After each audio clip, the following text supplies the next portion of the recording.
పూరి మెడలో శివ తాళి కట్టబోతూ ఉంటాడు. 3 ముళ్ళు వేయబోతూ ఉంటాడు. గగన్, భూమి, కృష్ణప్రసాద్, శారద నలుగురు ఆనందంగా అక్షంతలు వేయబోతూ ఉంటారు. కానీ అప్పుడే పెళ్లి మండపంలోకి బిందు చెయ్యి పట్టుకొని బిందుని లాక్కొస్తున్న మీరా గట్టిగా ఆపండి అని అరుస్తుంది. అందరూ షాక్ అయి అటువైపుగా చూడగా పక్కన అపూర్వ, నక్షత్ర నిలబడి ఉంటారు.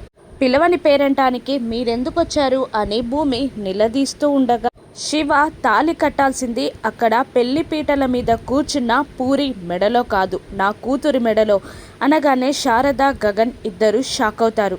గగన్ని పెళ్లి మండపం కిందికి తీసుకొచ్చి మీరా నిలదీస్తూ ఉంటుంది.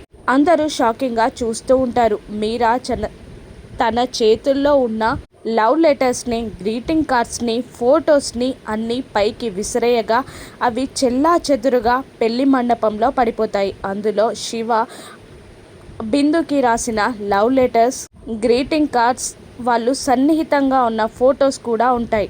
అవి చూసిన గగన్ ఒక్కసారిగా స్టేజ్ పైన కుప్పకూలిపోతాడు.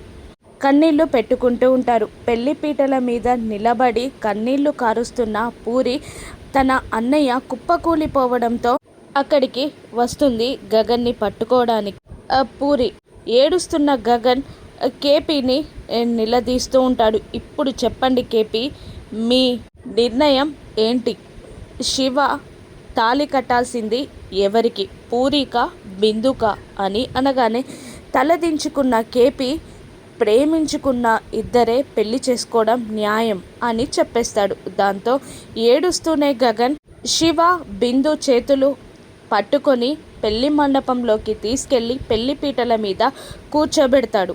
శారద ఏడుస్తూ ఉండగా తన భుజం మీద పడుకోబెట్టుకొని ఓదారుస్తూ ఆ పెళ్లి జంటలపైన అక్షంతలు వేస్తూ ఉంటాడు గగన్. స్టేజ్ కింద నిలబడిన భూమి వెక్కి వెక్కి ఏడుస్తూ ఉంటుంది. ఇప్పుడు పూరి గతేంటి? భూమిని గగన్ క్షమిస్తాడా? వాళ్ళిద్దరి మధ్య మళ్ళీ దూరం పెరగనుందా? రాను ఎపిసోడ్స్లో చూద్దాం. Thank you for watching.